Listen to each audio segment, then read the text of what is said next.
Welcome to Loaded Talk. I am your congressman, the third most popular candidate to ever run in Pinellas County. I'm Frank, and along with me today is... What's up, planet Earth? I'm Charlie. Charlie the Bean. Charlie is the Bean. Charlie's found a nice little mascot costume that we're going to probably have to bust out at some point. Same price no matter what size. We can get it in multiple sizes. We have a bean army. I used to always want to have, I got a little ceramic penguin about this big. I would think, like, if I had, like, maybe 100 of those, maybe 500, you just put them all in the front yard on little motion sensor rotatey things. When people walk up, all the penguins just follow you in. It's like, I see you've made it past my penguin army. That's awesome. Yeah. It would all have to look like the Danny DeVito penguin, though. Oh, God. No, not that far. They're just adorable ceramic penguins, Charlie. But I think they are made in different sizes. They did make a baby. But no, that's too much. Yeah, when he ate, like, the fish and like, the black blood. Yeah. Those were good movies. The first two Batmans with Michael Keaton, those are great. Yep. I like the Christian Bale ones, too. The other ones, you know, they existed. When I was like 12 or something. They were fun. Until they put nipples on the bat suit. Yeah. Joel Schumacher. Who played? Iceman? Oh, no. Yeah, Val Kilmer. It was either Kilmer or Clooney that got the nipples. I forget which one. Let's see. It was Schumacher, which I think means it was the not Iceman. What was Schwarzenegger's guy? Mr. Freeze? Mr. Freeze. I think it was Mr. Freeze and Poison Ivy.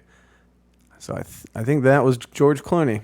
I'm feeling good about this. I'd bet money George Clooney. We've solved the important problems once again. That's it, folks. See you next week.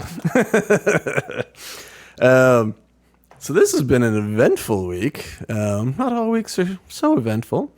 If we recall, there was that plea bargain back in the day for young Mr. Hunter Biden. He's just a child. We shouldn't expect him to understand his actions as a small child with a famous dad. It's just difficult for him.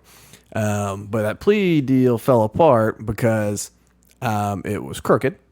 I mean, when they tried to explain it in front of a judge and said, oh, yeah, we're basically offering him immunity for a gun charge and whatever he was getting slapped with. I forget. He was getting slapped with almost nothing. It was a misdemeanor on the gun charge, and there was tax evasion, I think was the other thing.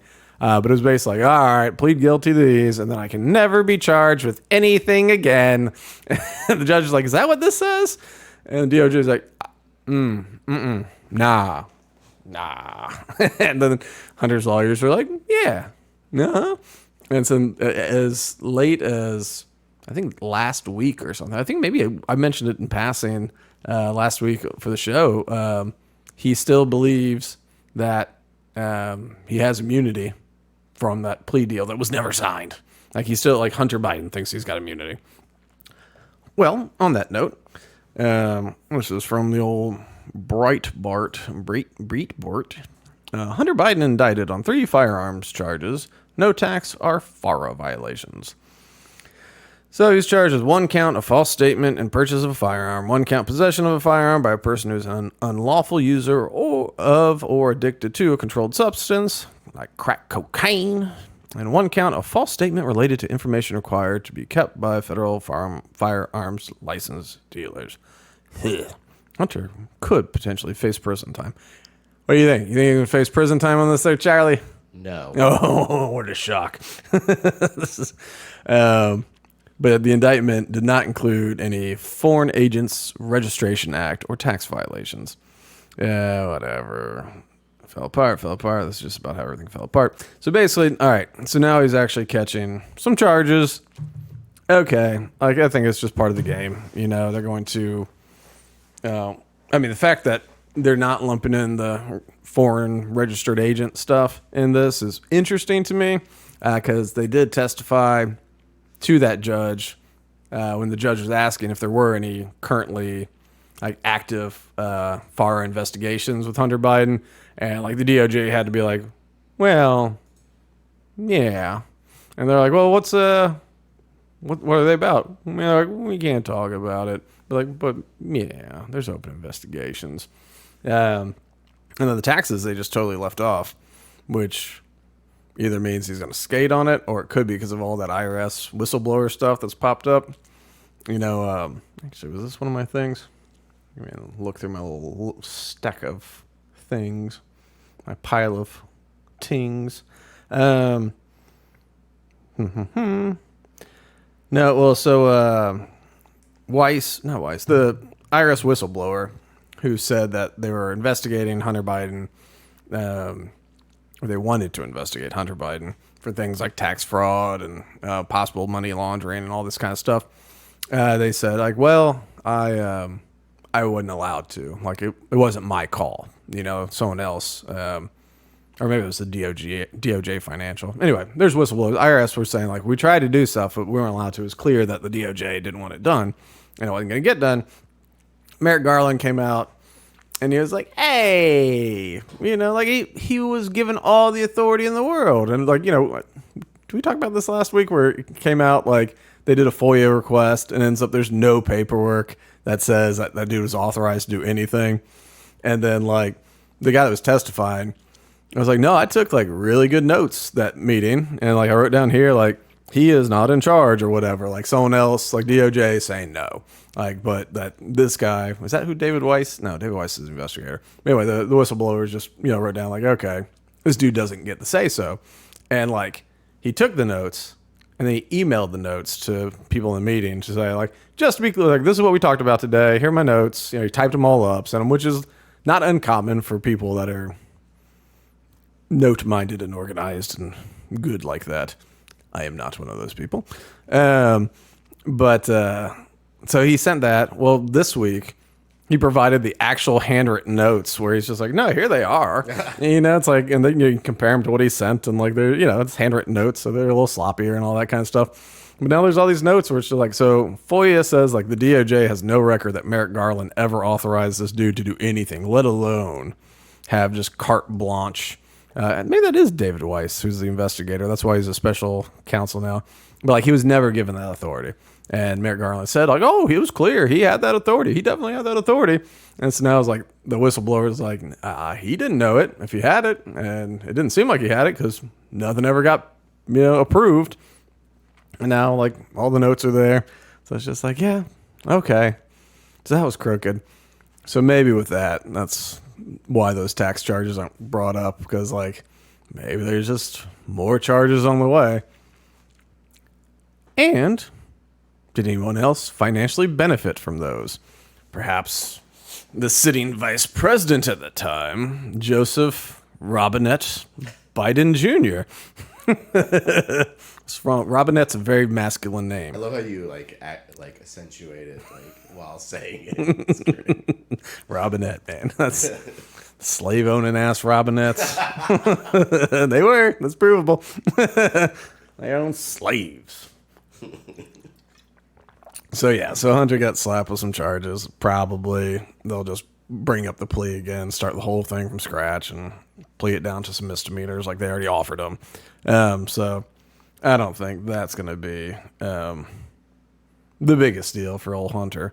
But one thing that might be a bigger deal for everybody is, of course, this week, Kevin McCarthy, Speaker of the House, announced that he was going to begin an impeachment inquiry into Joe Biden.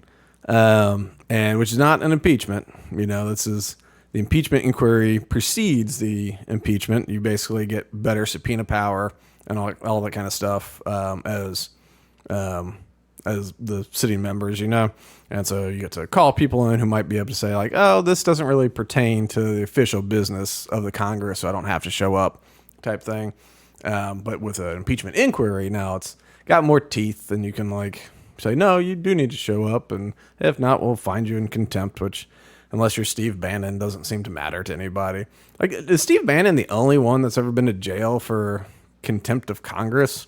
Like, I think Steve Bannon's a piece of garbage, but, like, I don't know. It seems like he got unequal treatment under the law, He also, Steve Bannon's just gross. Like, Breitbart, that I was just reading off of, that was, I guess that's, I don't know if that's Bannon's now, but that was Andrew Breitbart. And, like, so he was a investigative journalist type, maverick type guy. He hired Ben Shapiro as a 12-year-old or whatever the hell he was, and so that's kind of how Ben Shapiro got his start in the world professionally. Was as the Doogie Howser of conservative politics, and he would write for Breitbart and all this. And then when he died, old Bannon, I guess, took over because he was already a high-ranking something. And I think Shapiro quit, said he's like one of the biggest anti-Semites he's ever met and all this other stuff. And just like I don't know, he's apparently just a crazy, power-hungry, just nut, And it's funny, even Trump called him a nut or whatever. He called him Sloppy Steve. That's what he called him, Sloppy Steve. I've heard he wants to completely restart the United States of America. What does that mean? Like, destroy it to rebuild it. Oh. He's one of those. Even though Bob Marley says, total destruction's the only solution, it always sounds a little crazy. I mean, Yes. I don't want to totally destroy it, but now what, the country or the government, because you could destroy a lot of the government and wouldn't really affect most of us, like all these departments we haven't even heard of. It's just all right, it'll be fine. I think if the cities are still there, cities and counties, you thin out those governments too. But hey, look, you got a city government, your city's going to keep running, state government, your state will keep running. Not that it's required, but if you're going to have your little borders and you're going to have all these lines, it'd be scary for some people to get rid of a lot of federal government stuff. But, it's hey, you still got your little safety net of your state and local governments. And then we'll get rid of those next. All right. Anyway, so there's an impeachment inquiry that has been opened up. And of course, I think Breitbart has this framed nicely. Disinformation. White House, Democrats, media claims no evidence to support Biden impeachment inquiry, contradicted by mountains of evidence. That's it. Everybody's been saying it. There's no evidence. There's no direct evidence. There's no evidence. No direct evidence. And I don't know if people are willfully ignorant. I mean, they're lying is what they're doing. But some people really have no idea that, they've been testifying on, there's witness testimony. That's called direct evidence. Actually, we'll get into all that in a second. Let me read a little bit from Breitbart here. Let's see. The White House Democrats and their allied media outlets have been pushing outright disinformation by claiming there's no evidence to support an impeachment inquiry into Democrat President Joe Biden, contradicting mounds of evidence uncovered by House Republicans and already in the public sphere. The left's message since the launch of the impeachment inquiry into Biden seems clear and coordinated. Several media outlets, Democrats, and the White House itself have all used phrases such as without evidence, no evidence, or no direct evidence to describe House GOP effort that Speaker McCarthy announced earlier this week. But their claims are quite simply disinformation and easily disproven, as the House Republicans have actually amassed quite a bit of evidence this year before proceeding in the next stage. One thing that McCarthy did on this one, which he ripped off from Pelosi, is typically you have a House vote to do this. But I don't think he thought a House vote would actually get passed. And so what Pelosi did for Trump and what McCarthy's doing now, so kind of good for the goose, good for the gander type stuff, which is where we're stuck living for a while, is basically I'm going to do it. We're going to get this going. And then once we kind of lay out enough stuff, we go, oh, okay, how about this for an impeachment inquiry? Then you do a little vote and be like, okay, yeah, we'll do the inquiry. It passed. And then It's like a market test. Kind of, yeah. I think it's just look, let's just push it out there. See? No one's numbers are dropping yet. Because I think it's more about that than the truth. It's hey, look at your poll numbers. Poll numbers are fine, right? Let's vote. And I can't imagine he would move forward on an impeachment inquiry if he didn't feel good about it moving to an impeachment. Because if that happens, that would be such a fumble. If they do an impeachment inquiry and it leaves with them saying not enough information to impeach, which I think there already is, that would be such a huge win for Joe Biden. He'll be able to label the Republican witch hunt. He'll be able to go into the re-election as this victim who's been fighting for the people, and it's just these extreme MAGA Republican types, and like it'll be one of the biggest political disasters if McCarthy messes this up. And like, Matt Gaetz is already threatening to do a no confidence vote because like part of the agreement, the House has rules, okay? So the way things come up to a vote, there's like actual House rules. Like this is how these things work. So like Paul Ryan, when he was a speaker, he wanted to get rid of earmarks, because earmarks, we're just spending all this money. It's irresponsible. That's where all this wasted money comes from, is these damn earmarks. So people are like, yeah. And so they're like, no more earmarks. Another word for an earmark is an amendment from the floor. So what happened now is bills were made in a closed room. And so they go into committee and they don't come out for a vote until you're sure that it'll pass, because no one can put an amendment from the floor to make it so it can pass. So in committee, people discuss it. Maybe you offer some amendments while in committee, and then that's enough to like, all right, that's good. But you don't need that much, like you don't need that much support. And so like Paul Ryan started it, Pelosi perfected it, where it's just like, no, we're not talking to anybody. It's like, this bill comes out of committee and we need to vote on it, which it used to be, like some point they were like, okay, we need 3 days to read it at least to pass it. Like before you have to vote, we get 3 days. Like thousands of pages. Yeah, and so there's gonna be like 1,200 pages. But the thing was like, just please give us 3 days. You can't just drop us on it. They go, okay, but 3 days doesn't mean 72 hours. So what 3 days became was it had to touch 3 days. So like what you might do is you release it to everybody on Tuesday at 11 p.m. Okay, they wake up on Wednesday 8 a.m. They go, oh, look at this. The vote is on Thursday. So it's like you have 1 day to read it. And like the vote might be like 8 a.m. on Thursday. It's like it's touched 3 days. You've had 3 days to read it. So that was part of the thing. But like that, yeah. So Pelosi perfected that whole thing where it was just you keep it in committee, you write it with your office, with the lobbyists, whatever team you put together. You craft this whole thing, bring it to committee, start whipping votes, and saying like, "Hey, you're going to vote for this," and so as soon as you know you're good or close to good, just push it out there, and someone goes, "Hey, actually, I have an idea of what might make this bill a little better." They go, "We don't care. You can't do that. You can't do it," and so like they just say no. I remember Justin Amash was talking about that.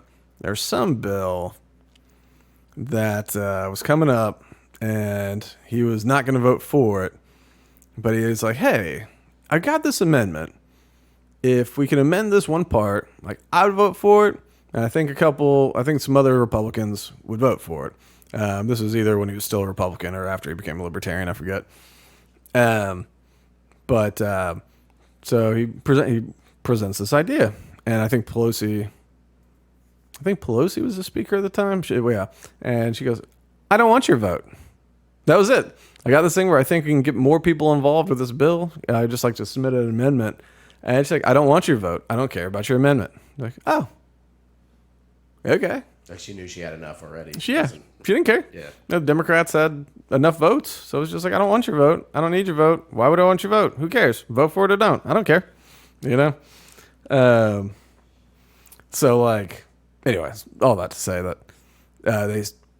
when McCarthy was running to be the speaker, he had some resistance. There's people like Chip Roy that was like, I want these concessions made. There's people like Matt Gaetz that was like, I want you to chop off your leg and bleed to death. And he's like, well, that's kind of a non-starter. And then like, I forget, Gaetz wanted, I don't know, he's just like, not Kevin McCarthy. And it's like, well, who? He's like, I don't know. How about Jim Jordan? And Jim Jordan's like, I don't want to be speaker. He's like, what about Steve Scalise? He's like, I'm voting for Kevin McCarthy. I don't want to do that either. And so it's like Gaetz had like, I don't know, I think he just likes his face on TV talking and stuff, like him and Marjorie Taylor Greene and all that. Like, Kevin McCarthy's just a slug. Like, he's nothing worth a damn. But it was one of those things where it's like, you got no plan? Like, your plan is just no?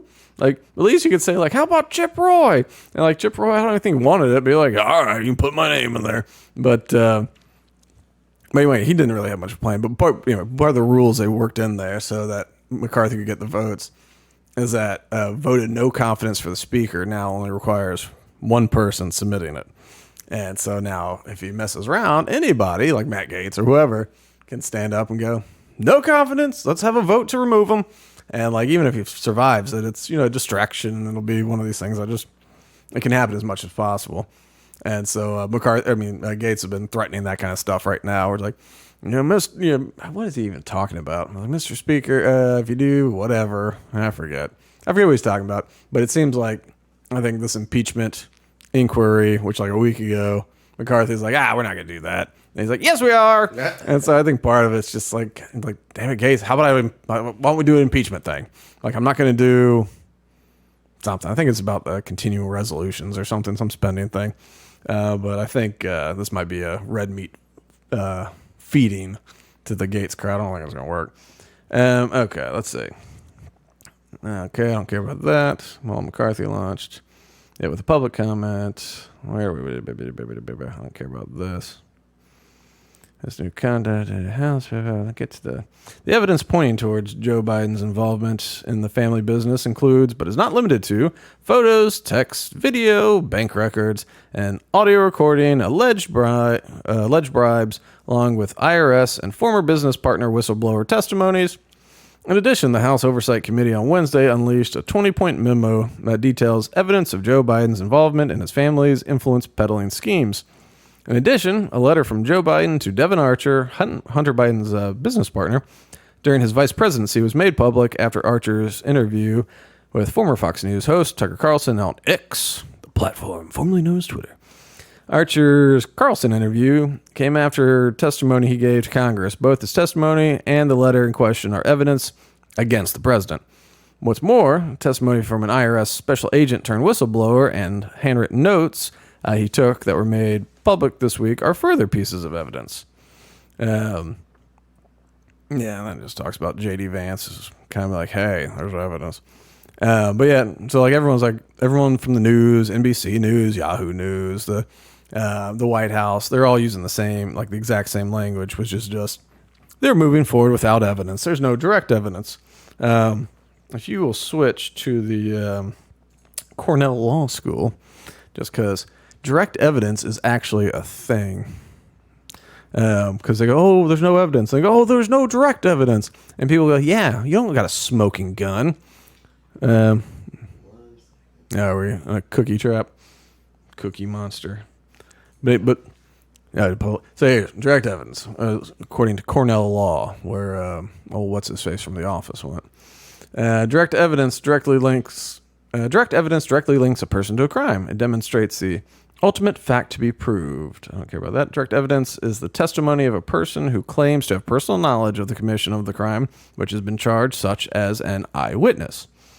And it's the opposite of circumstantial evidence.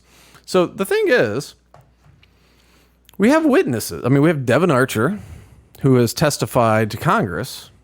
That's that's a witness. That's direct evidence. We have Hunter Biden's laptop and I don't know, admissible and all that kind of stuff. But he's texting people. He's texting his daughter and says, when you're an adult, you won't have to give 50% of your salary to Pop like me. And it's just like 50% of your salary goes to Pop, huh? And it's just something he talks about that. 10% for the big guy. There's all this stuff Bob Alinsky, that was another guy who testified that the big guy is Joe Biden. And so when they say another 10 points for the big guy or whatever, it's so there's witness testimony. There's bank records where JP Morgan Chase and these other cats are like, this looks like money laundering. It goes into all these shell corporations that we know exist now. Everybody with the Biden last name, except for the newest Hunter daughter, have a shell corporation. They're all just getting money. There's emails where Hunter is talking to, let me make sure this is one of my things I got on here. Hunter's talking to his business partners where he's, talking about paying bills for his dad. I'm just checking these. Yeah, I'm not on those. Okay. But yeah, so there's evidence like that where it's just like Hunter Biden was paying his dad's bills. It's in emails. It's backed up, And like Devin Archer said he did speak to the Burisma crew that one dinner. Oh, they just talked about the weather or whatever. But like the next week, Shokin's fired. That's the other thing. I posted this thing on X, formerly known as Twitter, about like anybody telling you there's no evidence is just lying to you, because there's clearly evidence. Like evidence doesn't mean proven beyond a shadow of a doubt. That's a conviction. This is evidence. There's plenty of evidence. And all these people keep replying to me, and they keep posting the same stuff where it's like from March or October of 2020. It's like, look, this other Republican said that like it was there was corrupt, Joe Biden acted the right way and was corrupt. And it's like, okay, that's cool. But, as of last week, like we read last week, all of Europe and the department set up, like in coordination with the FBI in Ukraine, was just like, Shokin's doing a good job. We're on the right track. We're ending corruption. This is going well. And it's just like, so everybody said it was going well, and then Biden said it wasn't, and then everyone said, yeah, you're right, it's not. And that's the other thing. It was national, because this is Biden's new line. It's like, I was enforcing U.S. policy. That was my job. Like, that was the policy, U.S. policy. It's like, no, it was when you said it. Like when you decided it was policy, it became U.S. policy. Obama said, Ukraine's your thing. Like whether it's because he was like, Joe, this would be a great way to cash out. You're just very stupid. Barack Obama's quote, never underestimate Joe's ability to fuck things up. Quote unquote, Barack Obama, speaking about international policy. So that was what old Barack thought of Joe. And so, like, who knows if it was like, oh, go get paid, son. Or if it was just, I'm not dealing with it, just whatever it was. But, it wasn't, U.S. policy was to root out corruption and help a non-corrupt government get in and yada, yada, yada, yada. But as far as Shokin specifically being corrupt, that didn't happen until Burisma. And so, like, after he was gone, suddenly the investigation to Burisma is all gone. Hunter gets more cash and all that. And like, that's circumstantial. That's circumstantial. There's direct witness that he spoke to the people, but he testified it was just about weather. And then the next day, all of a sudden, all the policies that benefit those guys that he spoke to about weather are in place. Like that's circumstantial, but that's also evidence. So there's direct evidence and there's circumstantial evidence. There's both, Mm-hmm. And like a lot of times you go to trial, say you're a prosecutor and maybe you're not corrupt. It could happen. And, but you got some direct evidence. Maybe you got a pile of circumstantial evidence, and you're just hoping to like build a case that you can really sell it to these people, and maybe find a witness at some point, like one witness, one direct evidence, and a pile of circumstantial, and maybe you can like weave this thing together. So to say like there's nothing, it's like there's a good bit, and like there's still people trying to track down like $10 million that they're pretty confident ended up in old Joe's pocket or the Biden's pockets. And they said, like, I just saw, this isn't my stack either, but I saw that someone saying, oh, we know, one of the Republicans investigating, they're like, there's offshore accounts. There's offshore accounts. And we have a feeling that there's $10 million has flown through these offshore accounts. So, like, I don't know. And the other thing is, as Biden becomes more inept, it's possible, if they need him gone and they don't want to screw up this election, because if they think like, because Biden's polling worse and worse against Trump is polling better and better against all the Republicans, and so like, and they go, wow, this corrupt man's been indicted 4 times on 1 million charges. He's the most charged former president candidate, whatever, in the history of blah, blah, blah. None of that's affecting his polling at all as far as the primary. In fact, there's a lot of, people of color have been trending towards the Republican Party over like this year. Probably because Biden's so inept. So if they think like maybe if we throw Gavin Newsom in there, somehow maybe because he's slick and looks like Christian Bale in American Psycho. Like next time you look at him, think American Psycho. Go, I bet you he's got a nice business card, Gavin Newsom. I bet you it's a very nice linen blend of cotton, raised typeset. But maybe they'll just go, oh, okay, we can ignore the fact that California is an unmitigated disaster right now.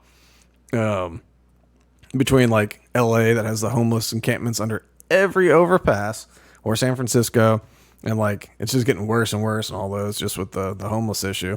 And then this is actually, I don't remember if I have it in. This was one of the leftovers from last week, but it's come to his desk for a signature.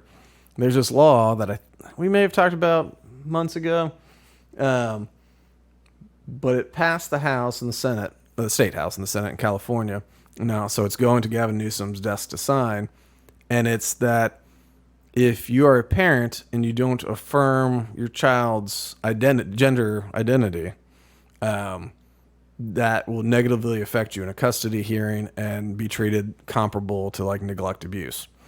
And so it's passed. It's the only thing left is to sign it into law. And Gavin Newsom's going to sign this thing into law. Like, why? I don't think he's seen like a leftist policy that he hasn't loved. Damn the results. He's got French laundry to eat at. He doesn't need the gross markets and stuff. There's that shopping mall in San Francisco that was like the fancy. It was kind of the equivalent of like shopping in Fifth Avenue in New York or whatever. Now it's all done. Like all the stores have left. Who was it? Not Nordstrom or Macy's. One of those. American Eagle. American Eagle is now suing the mall ownership because they're just like, you didn't provide any security. Our staff was getting assaulted. Things are getting stolen left and right.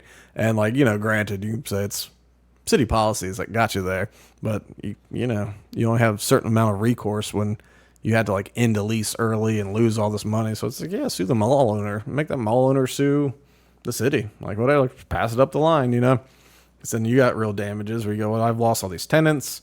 My mall's totally empty. And now I'm paying out for this. And that ain't me. But anyway, so maybe Gavin Newsom can run and none of that stuff really sticks. Where people go, whatever, the homeless people, whatever, it's California, who knows? But if they do think like a Gavin Newsom or whoever can swoop in and save the day, they're not going to be protecting Joe Biden if Joe's not willing to step down, or Jill, whoever is handling him, If he's not willing to go quietly, then I think that makes an even stronger chance that some of these things get uncovered, offshore accounts and all that, because, suddenly the marching orders from the DOJ or, all these cats don't go from protect Joe, they go to let's just get rid of the guy, Loosen up. Yeah, loosen up. See what you can find. It's see what I can find. It's see what you can find, then I think Joe's in trouble. It's like that circus or the fair game where the gophers keep popping up. The whack-a-mole. Yeah. That's whenever I hear about this, I just picture that. Yeah. Here's evidence. Oh, get rid of it. Here's evidence. Oh, get rid of it. I mean, it feels like that, doesn't it? Because I'm just... Well, speaking of that, let me make sure I wanted this in a certain order. Yeah, okay. Hunter Biden said he was office mates with Joe Biden and a Chinese business associate email show. I remember reading this a long time ago, but I guess it's popping back up now because, why? Let's see. Hunter Biden emailed a Washington, D.C. property manager in September 2017 requesting the office keys and a new sign showing that the Biden Foundation and business venture Hudson West 3 were present at the office, according to a partially redacted email disclosed by the House Oversight Committee. All right, so this is why it's being presented to the House Oversight Committee. I'll read more. Stupid button. Please have keys made available for new office mates, Biden wrote. Joe Biden, Jill Biden, Jim Biden, Gong Wen Dong, Chairman Ye, CEFC emissary. So CFC is the Chinese energy firm that's definitely tied with China. I would like the office sign to reflect the following, he wrote. The Biden Foundation, Hudson West, and then in parentheses, CEFC US. So the U.S. branch of the Chinese energy firm. The lease will remain under my company's name, Rosemont Seneca. So both Biden Foundation and CEFC's U.S. branch were basically getting free rent because Rosemont Seneca was paying for it. Therefore, Hunter Biden's business kept the Biden Foundation housed. Yeah, they moved into the space in 2017. DDB. And then, yeah, at some point he got into a dispute because he said there's visitors coming in. I think he got busted with a hooker, if I remember the story correct. Like, I think he had a hooker in there. That was it. An issue with unknown visitors coming into the office after hours. I don't think it was just that. I think he heard about that, or I know he emailed about this dispute where, like, I think people have been in here, but I also think he was getting complaints for his visitors after hours. And so I think he kind of turned it on. Like, what? You're letting people go to my office? But I do think they were concerned about, like, there's a back entrance or something. And so there was some types they weren't expecting to see coming in after business hours. And he's just like, it's my office. I can, I have business associates that need to come. And yes, I let them through that door sometime. What's the problem? I pay my rent. It's my door. Which I see his point. But then I think that's where, like, I think you've been letting people in here after hours. I think it was crack paranoia. But I think, if I recall correctly, that it started because they were just like, maybe not so many hookers need to come in, like hookers and like cocaine salesmen, nice crack representatives of the crack industry. It's just, we're not sales reps, pharmaceutical reps from Crack International. Somehow still a more honest business than Pfizer. I don't know. Crack International really, they're on top of it. They hide the ball a lot less, I'll tell you that. I think Pfizer and who are the Oxy people? Purdue. Yeah, I think Pfizer and Purdue definitely hide the ball more than a good old-fashioned crack salesman. It's like, what the hell you mean it's crack? You smoke it, it gets you high. And it's like, oh, okay. Well, I guess I'll take some crack then. It's like, is it healthy? No, it's crack. You're smoking it out of a crack pipe. It gets you high. Do you have $5? I do. So it's like, okay. So now Hunter Biden was office mates with Joe Biden, which at the time, that would be private citizen Joe Biden. He's office mates with private citizen Joe Biden, former vice president, and basically let's see if it describes here who the guy was. He's basically an attaché to China. He was the one that got in trouble for bribery charges too. Like the guy that it was either him or the guy he represented is like in jail right now for bribery in China. And so like it was like that guy and Joe Biden were both office mates. Either the guy who got arrested for bribery or the guy the Chinese business associate Hunter Biden included in his email was Gong Wendong, the emissary of CEFC chairman Yi Jianming, something like that, who was allegedly linked to the Chinese Communist Party prior to his arrest in China for bribery. So I guess that was the chairman, Yi or Ye Jianming. So his office mate was an emissary of the guy who was bribing people in China. But let's see. Hudson West 3 was a business venture Hunter Biden created with business associate from CEFC and his uncle James Biden. Hunter Biden's failed plea deal with the DOJ shows he made nearly $1 million from Hudson West and $664,000 from CEFC in 2017, which he admitted in court. IRS whistleblower Ziegler, that's the guy, Ziegler confirmed in that Hudson West 3 brought in $3.7 million when he publicly testified in July to the House Ways and Means. So, yeah. So that was, and House Oversight released in June a text Hunter Biden allegedly sent to Dong on August 3rd, 2017. Keep it together. We're mature people. My apologies. Start picturing that. Yeah, that picture of Hunter Biden when he's got like a bow around his neck and he's in just the tighty whities. It's like Hunter Biden contacted dong. Speaking of the microphone. Anyway, Hunter Biden texted Dong, bragging about how the Bidens are the best at doing exactly what the chairman wants. The following day, CEFC wired $100,000 to Biden's shell company, Owasco PC. So it's like, we're the best at what you need done, he says to the guy who's in jail for bribing people in China. Like, what you need done, we're the best at. It's like, sounds like what he needs done is bribery, because that's what he does, I guess. It's literally like Mob 1.0 right there. I think Mob 1.0 is don't do it over text message. Right. Like if he's your office mate, just talk to him. But yeah, that's one way that they have not been great at being a crime family is, one, their point of contact has a serious crack problem and a hooker. It's a serious problem. He loves cocaine and hookers too much.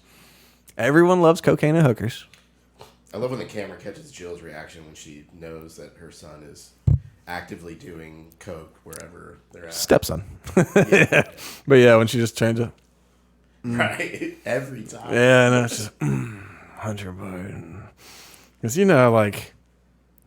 she's been tired of it. Like, honey, don't you think that maybe Hunter's in over his head? Maybe we can trust Jim to do this one? Maybe Jim can do it. Your brother's a good guy. He's been used to doing it. Sounds a good boy.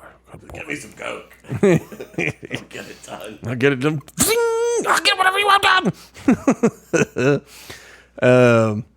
So that's something where it's like, oh, no evidence, but there's this. It's like Hunter's business where he was getting Chinese to pay him to do what they want with the Bidens. Like, Joe Biden was an office mate with a key, as was Jill Biden and Jim Biden. And you go, well, the Biden Foundation. Of course they have a key to the Biden Foundation. It's like, yeah, but why was the Chinese energy firm like roommates? They go, well, it's two different signs. It's like, yeah, but it was both Hunter's office, It's like, I'm going to say, listen, I'm part of Save the Children, LLC. I'm also part of Sell the Children, LLC. Two different companies. I wouldn't worry about it. The mailing address is my office for both of those, but I'm going to Save the Children. Discount sale on Friday. Totally separate thing. Save them by selling them. They're in a bad way right now. I've got a very wealthy prince in Saudi Arabia that would put them, they will never be poor again. I'll put it that way. All right. But that's okay.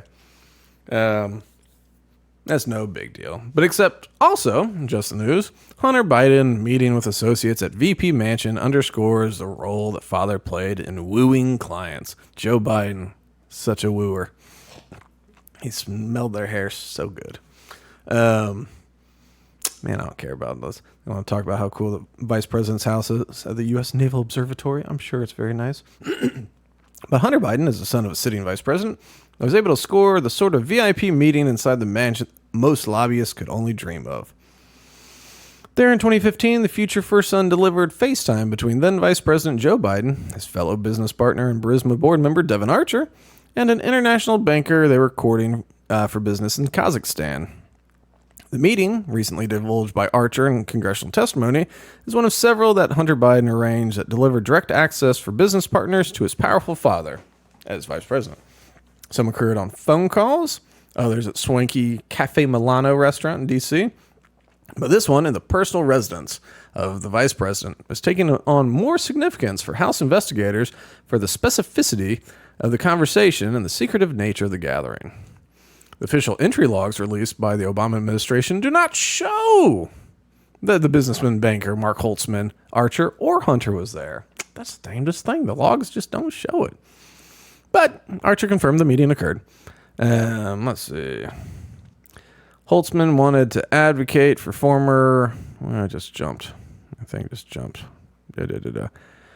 former Prime Minister Karim Mazimov, who's today imprisoned in his country on treason charges, to become the next UN Secretary General. And so this dude from Kazakhstan was like, hey, our Prime Minister should be the next UN, like head of the UN. And it's like, that's what I'm trying to push for. Can y'all help me get that? You got influence being the vice president. And then Hunter and Archer hoped that Holtzman, then the top official at Kazakhstan's largest bank, could help deliver an energy deal for their Burisma client in Ukraine with Kazakhstan. Joe Biden was in position to influence both. Archer said it was like a UN-related conversation. Archer told congressional investigators. Who was president? A gentleman named Mark Holtzman, myself, Hunter, and the vice president. Yeah, whatever. But basically, like, they were working on a big deal, and so for this this guy from Kazakhstan, his big thing was he wanted the former prime minister to be the head of the UN, and so they were just kind of like, hey, the Bidens can help you get there. Maybe you can help us get this energy deal for Burisma, some of our clients. We got these people in Ukraine. Maybe they can do an energy deal in Kazakhstan. Maybe the bank can help get this going, give some funds. Let's get this going, which of course would be hugely lucrative. I mean, if you can strike an energy deal with a nation, it pays a little bit. And so it's just another time that, Joe, who had never even discussed any of his son's business with him, or Joe, who was never directly in business with him. And so now he's taking a secret meeting, as I would call it, if you don't put it on the logs, right? Or somebody just forgot to note it. Oh, yeah, that happens all the time, yeah. They go, let me have a meeting with a foreign national who's like a high up at a foreign bank, my son and his business partner, and we're going to discuss appointing someone to the head of the United Nations. And that's it. I mean, even if it was like, oh, just that. Energy deal? What energy deal? It's like, so you talked about putting someone at the head of the UN, and that wasn't an official meeting? That's interesting. And it's like, because it happened, but it's like, oh no, I didn't do business with these people. I don't even know. No evidence, Charlie. The glove doesn't fit. You must have quit. Look. You remember when he did that, tried to put that glove on? I've never seen I've watched OJ's movies, Naked Gun. Okay, I've never seen worse OJ acting than that damn glove. He was just like, let me see what I can get on here. And then he just had his hand sprawled out as far as he could. He's like, what were those gloves called? Not Beltone. Was it Beltone? I have no idea. I just remember after that, the brand of glove got actually a little bit of a boost. Just because it's like, I mean, they're nice gloves. Get away with murder with our gloves. It's so good. What a great marketing technique. Jesus. People kill to get these gloves. Oh man, he just sat there and like, who puts on a glove like this? You go, find little finger holes, pull it in there. It's just like, God, just can't. Whatever reason, the glove just doesn't go on. He might as well have dipped his hand in water before he attempted it. I wouldn't be surprised if he was just sitting on his hand, just get a little bit of sweat on there, get that resistance. But glove don't fit, son. I'm not saying OJ did it. But if he did it, there's a nice book you can read that he wrote called If I Did It, which is my favorite. I mean, I feel horrible for the families of the people that he murdered, allegedly. But for someone who allegedly killed a couple people and then got away with it and then went to prison for like strong arm robbery and like assault and false imprisonment, and I think I got out of prison for that, to be like, to write a book saying, if I did it, where it's like, we know what you'd do if you did it. We saw the trial. We saw how one would do it, especially one named O.J. Simpson, who then ran away laying in the back of a Bronco while his friend drove him in a high-speed chase, which is normally what happens if there's confusion about who stabbed these people. Anyway.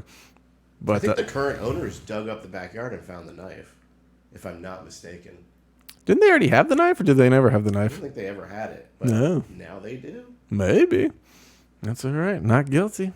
Not guilty. I do love these. I don't know. And then he goes on Twitter now. Hello, everybody. It's Juice here. I'm going to talk about, and he always talks about, I just don't think that's a good way to act. We got to have more self-respect. You got to treat people with respect. It's like, you stabbed 2 people to death because, like, your ex-wife was banging a waiter, and you did not like that because you weren't too happy about the whole situation. It's like, maybe, allegedly, but maybe treating people with respect and dignities, not your best tact or your best skill. Work on it. Work on it without knives. Just keep the knives out. Or not the knives out. Keep the knives in. Just not the bodies. Let's see. Where do I want to go from here? This is. We don't need to go to it. I don't even think I sent it to you. But did you see that Mitt Romney is not going to seek re-election? Wow. Yeah.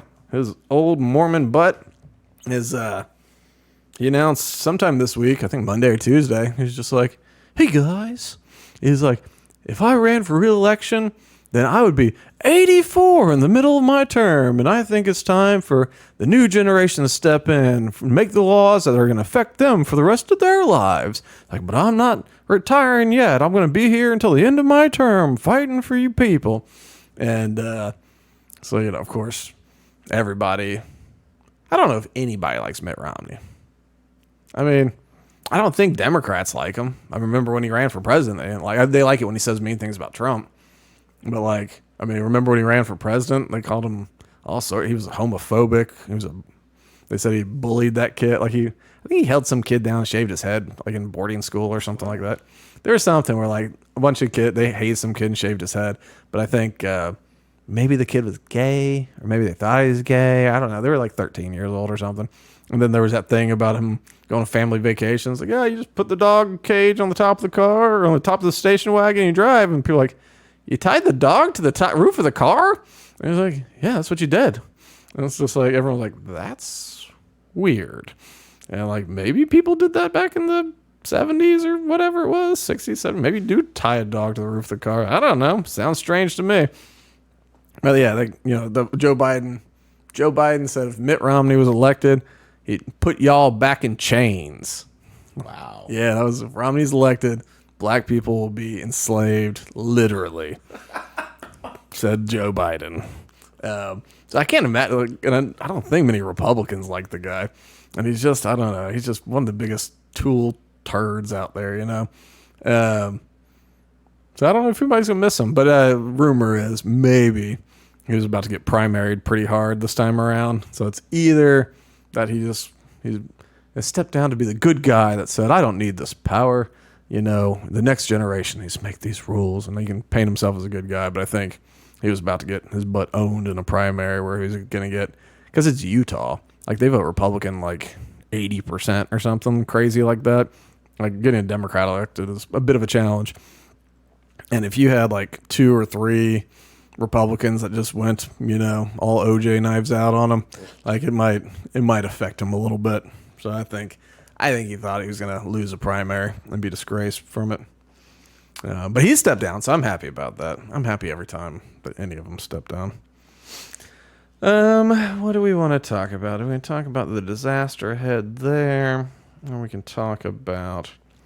Let's talk about... We're at 53. Okay. How about... We'll save the disaster... Well... Yeah, we'll do Ramaswamy. So Ramaswamy is still polling about third place. He's been doing lots of stuff, but he is now Republican presidential candidate Vivek, as in cake, Ramaswamy, proposed cutting 75% of the federal workforce in a speech Wednesday aimed at shutting down what he called the administrative state. The people who we elect to run the government ought to be the ones who actually run the government, not the managerial bureaucracy and 3-letter government agencies, he said during a speech at the American First Policy Institute in D.C. He said he would reduce the federal workforce by 75% by the end of his first term if elected president, and he said 50% of those cuts could be made in the first year. And so 50% means we reduce it by 37.5% in the first year. Sign me up. Go, Rama. Vivek, get your cake, son. Let's see. The federal government employs about 2.25 million military personnel. About 1 million of those are reservists. It also has 2.25 million civilian personnel, so that's 4.5 million people. About 60% of those employees work for the Department of Defense, Veterans Affairs, Homeland Security, according to the CBO. This is it. Ramaswamy said he would shutter the FBI, the ATF, which is the Bureau of Alcohol, Tobacco, Firearms, and Explosives, the U.S. Department of Education, the Nuclear Regulatory Commission, and the Department of Agricultural's Food and Nutrition Services. We're going to have to confront several myths that have perpetuated in this town by advisors and members of the very bureaucracy we're looking to shut down, that we're going to have to confront and overcome and understand how the U.S. president can actually get this job done. He promised large-scale mass layoffs and blah, blah, blah, blah, blah. And so, I like it. Do I think Vivek's going to be eating his cake as president? No, I don't think that's going to happen. I don't think he's going to be the nominee. But boy, do I like hearing people say fire 3/4 of the federal government. Let me do some math on that. I could do it in my head maybe, but I am not going to do that. So what did I say? It was 4.5 million? Was how many? So times 0.75. Oops, no, I went 0.25. So it'd be down. It'd still be 1.125 million, 1.125 million, which is a lot, but that's okay. Is that right? 4.5? Yeah, so that's right. I'll take firing over 3 million government employees.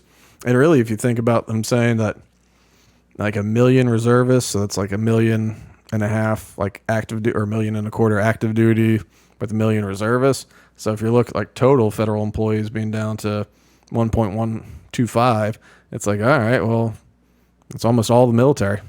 So it's like, okay, reduce some of the roles. Like at some point, I think it's gotten better, but at some point, I think there was more admirals in the Navy than there were ships. I know everyone's smart and people have jobs outside of being on the ship, but maybe we need fewer admirals, maybe more. Got your master chiefs on those ships, an admiral here and there. Cool. Gotcha. But at some point, we're paying a lot of money to a lot of people. And those pensions, those pensions. I mean, I'm not saying they don't earn them because, Right, like ranks are designed to be backup, so you don't need backup admirals for admirals. You need the lower rank to back them up, right? No, we'd have to bring old Salty Jimmy on this one to really know. But I do, I know the Navy would say, well, there's too few ships, make more ships, which, I actually do think that if you beef up the Navy, get more like new ships like that, not just the rust buckets that some of the ships that go out, they're just so rusty. It's embarrassing, especially when China releases their pictures and they're all pretty and stuff. And so granted they do it through subjugating their people into damn near slavery and letting them starve and all that kind of stuff. But whatever, I got to crack a few eggs. Gotta make an omelet here. But now, like if you were, I think you could get by with shutting down quite a few overseas bases if you had a bigger Navy. Because if you, and I understand, shut them all down overseas. They tend to, perpetuate hatred when we take over Swaziland. But there are places that we are welcome partners. There are places that go, no, please stay here. And sometimes it means we have to it makes us closer to being to a conflict. So it kind of drags us towards war or whatever. I think that can be navigated. I think we get out NATO. That would help a lot. But anyway, various regions where we're welcome to have an overseas port, or we took it over in some war years ago. And listen, it happens. I'm not saying the base we built in, Iraq and Afghanistan, hold that stuff forever. But I don't know, there's some times where it's this is a strategic port. We won. We keep it. That's not totally in line with the non-aggression principle. I get that. But I'm just trying to thinking about dwindling down, because you got to start somewhere. And you're not going to start with removing every foreign base simultaneously. That's just, I don't see that ever happening, But if you beef up the Navy, remove some, I don't know. You probably remove quite a number, keep the naval ports. And because really some of the things we do about our U.S. foreign aid, we're literally paying people to not attack us during through different straits, and there's different choke points that are good for international trade, and so as long as we keep the right people greased, the Suez Canal kind of keeps going, and we don't have to like defend it with guns because we defended it with cash and all that. But I think also we could defend it with guns. And also I think you should let merchant ships be like, I mean, they should all have 50 cals and all that kind of stuff. Like, they should be decked out almost like a warship, not to go to war, but just if pirates or some nation with speedboats wants to come at you, like, sink that thing. Just RPG it, More weapons on the seas. That's what I want. More weapons for more people everywhere. The seas, the air, the ground. They're just fun.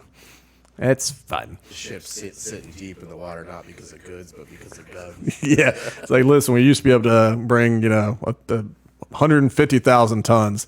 Now we're down to 125 because, God, we got so many guns. It's like, but you know what we don't need? We don't need to bribe our way into any canals because if they don't open, they go, boom, they're opening. Let's see. Well, just real quick, just to wrap up something that I think so. So I didn't cover it last week, but did you hear what happened in New Mexico with guns? I'm reading it right now. Right. So yeah, the governor was basically just like, okay, there's gun violence has been too much. We're just gonna suspend carry permits and bringing guns to public. We're gonna suspend it for I think a month or two or something like that. And people are like, what? You can't suspend my gun rights for a month, And so all these people protested. They went out. With wearing their guns, like just rifles and handguns and everything, and they just kind of stood around. And funny enough, one thing I liked about the protest is anti-gun people showed up. And according to the article I read, it said like anti-gun people showed up and wanted to say something, and the gun people were like, okay, say your piece. And so they'd stand up and go, guns are bad and clean, and they're gonna kill everybody and all this stuff. And then when they were done, the gun people stood back up and then were like, went to refute everything that people said, but he let them speak. I mean, I think that's great because, like, how many times do you see, like, when you see I don't know, one of these protests, and some like person shows up with a sign that says abortion is murder or God is good or something like that, and like, or there's only men and women or whatever, like one of these signs. And then they just get like assaulted and like they're just beaten and shouted down, all that kind of stuff. And they're not even trying to say anything. They're just holding a sign still. But I think it's good. It's like, first of all, you got to have some guts to walk into a group of heavily armed individuals and tell them that you don't think they should be armed at all. But also, those heavily armed individuals are just like, yeah, man, say your piece. You're wrong, but say it and then we're going to try and make a fool out of you. I think that's wonderful. That should be. Yeah, but so recently, a judge shot it down or suspended this thing, saying or blocked it. Look at you got the picture pulled up. That's such a funny picture. A federal judge ruled against the emergency public health order issued by Democrat Governor Michelle Lujan Grisham. Repealing open and concealed carry rights in the largest county in New Mexico. So they issued a judgment Wednesday because lots of gun rights people challenged this ruling or this restriction. And so it temporarily suspends the order restricting gun rights until October 3rd when a hearing will be held to see if it's constitutional. And of course, it is not. So that has already been shot down. People can have their gun rights back. Well, they never lost them, but the government is no longer trying to steal your, well, I guess they are still trying. But as of now, you can still carry and you have the right and the governor can't arrest you for it. So little victories along the way. It's nice when these tyrants try to do things and then they get shut down by just citizenry saying, no, thank you.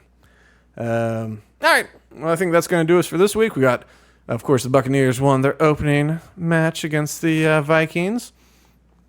Got room to improve lots of ways. I think our defense looks stout. I think Baker Mayfield, did some things. He's always going to be more balls than he'll be like the most skilled guy in the world.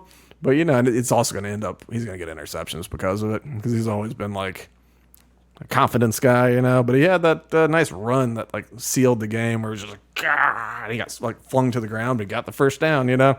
So I don't know. We got the Bears. They're a little bit better team. See how it goes. Buccaneer football. Just so excited. What you got, Charlie? Thanks for listening. Yeah, if you did. But if you listen, subscribe, like YouTube's, Rumbles, iTunes, or whatever we're doing. Anyway, like it all, follow it all, subscribe to all. This is Loaded Talk. I'm Frank. I'll see you later. Boop.